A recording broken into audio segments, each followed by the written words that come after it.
तो छोटू लगभग वही काम करता है जो इस स्थिति में कोई भी हमारे देश में लड़का सोच सकता है। बहुत से ऐसे केसेस आपको सुनने को मिलते होंगे। तो छोटू अपने पिताजी के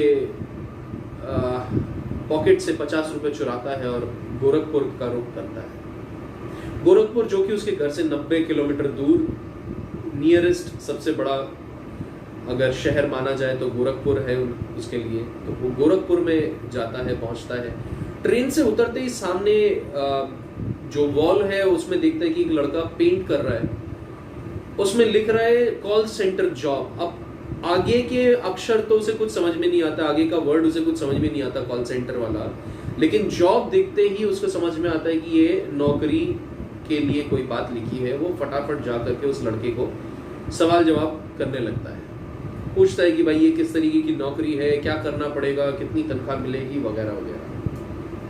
वो लड़का कहता है भाई साहब मुझे तो सिर्फ लिखने के लिए बोला गया था, पैसे मिले थे, मैं वही लिख रहा हूँ, मुझे इसके बारे में ज्यादा जानकारी नहीं है। आप एक काम कीजिए, आप लखनऊ चले जाइए फलाने फलाने पते पे और वहां के लिए ही ये जो है एडवर्टाइजमेंट में लिख रहा हूँ। बस फिर क्या था, छोटू उल्टे पांव सीधा ही लखनऊ पहुंच करके जो पता उसे बताया गया था वहां पे जाता है। वहां जाकर के देखता है ऑफिस के अंदर काफी भीड़ है, लोग इंटरव्यू के लिए बैठे हैं। अब छोटू जो कि 12वीं पास कर चुका था, उस इंटरव्यू के वेन्यू पे पहुंचता है और जाकर के देखता है कि लोग वेल ड्रेस्ड, हाथ में एक एक डॉकेट पकड़े हुए, सब सूटेड बूटेड इस तरीके से बैठे हुए हैं। वो जाता है, बैठता है, देखता है कि पानी पिलाने के लिए जो लड़का आता है उसके भी जूते चमक रहे हैं। छोटू उनमें और अपने में फर्क करता है। उसे समझ में आता है कि भाई मामला कुछ अलग है। इतने में रिसेप्शनिस्ट की आंख छोटू पे पड़ती है। छोटू से पूछती है कि भाई आपका रिज्यूमे दीजिए। अब रिज्यूमे कैसे बनता है, क्या होता है, उसको इतनी जानकारी नहीं थी। तो छोटू कहता है वो तो मेरे पास नहीं है मैम।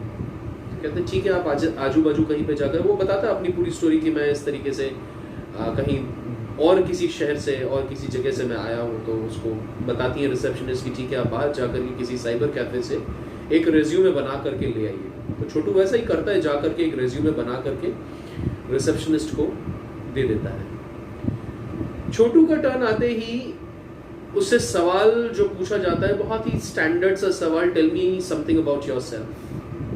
ये अंग्रेजी का सवाल मैंने आपने बहुत जनों ने सुना होगा, इसका जवाब भी दिया होगा, लेकिन छोटू के लिए ये सवाल का जवाब देना बड़ा मुश्किल हो पड़ा था, क्योंकि जो एक्सेंट था वो अंग्रेजी का एक्सेंट समझ पाना छोटू के लिए उस वक्त बड़ा मुश्किल था।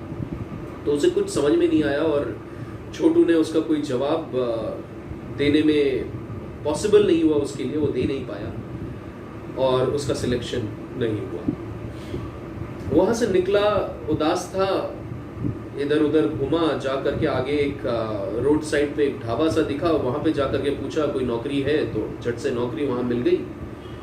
सब्जी काटना, प्लेटें धोना, खाना खिलाना, ऑर्डर लेना, बाजार से सामान लेके आना, ये सब काम के लिए उसे 700 रुपए मिला करते थे। 700 रुपए और खाना, ये उस ढाबे में उसको मिलना चालू हो गया। लगभग 20-21 दिन उसने नौकरी की और इस दौरान उसके दिमाग में ये तो समझ में आ गया था भाई नौकरी अगर चाहिए इस शहर में तो मुझे अंग्रेजी बोलना जरूरी है। अब वो बहुत बड़ा ख्वाब नहीं देख रहा था, ख्वाब तो एक बार देख करके पछता चुका था। अब वो ये सोच रहा था कि बस मुझे एक चपड़ासी की भी नौकरी अगर मिल जाए तो बहुत है। तो लगभग 21वां दिन था जब वो इस ढाबे पे काम कर रहा था। तो और ढाबे के काम की वजह से उसे बाजार भी जाना ना पड़ता था। तो बाजार गया सामान लेने के लिए, उसी वक्त उसकी नजर पड़ी एक लड़के पे जो कैनोपी लगा के बैठा था। उसके पास जाता है, उसके पास जाकर के पूछता है भाई तुम क्या कर रहे हो, क्या काम करते हो? तो कहता देखो मैं जॉब्स लगवाता, नौकरी देता हूं। अब ये ट्रिगरिंग पॉइंट था छोटू के लिए, छोटू यही ढूंढ रहा था। कहता अच्छा नौकरी दिलाते हो तो मुझे नौकरी दिला दो। किस तरीके की नौकरी होगी?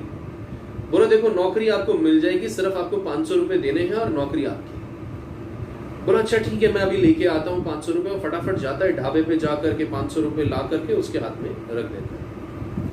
और इधर कैनोपी में बैठा लड़का एक पर्चे में पता लिख करके, कंपनी का नाम लिख करके, वो कंपनी का नाम खैर मैं नहीं बताऊंगा, जानी मानी कंपनी आप भी जानते हैं, उस कंपनी का नाम पता लिख करके छोटू के हाथ में पकड़ा देता है। उस कंपनी से बहरहाल कोई लेना देना नहीं था इस पूरे वाकया का, उस कंपनी को शायद पता भी नहीं होगा। तो ये पर्चा दे दिया जाता है छोटू के हाथ में, और छोटू जैसे उसे पर्चे को पकड़ता है उसमें एड्रेस लिखा होता है सिकंदराबाद। छोटू कभी नहीं गया, ना तो उसे पता है, ना तो इतने पैसे हैं।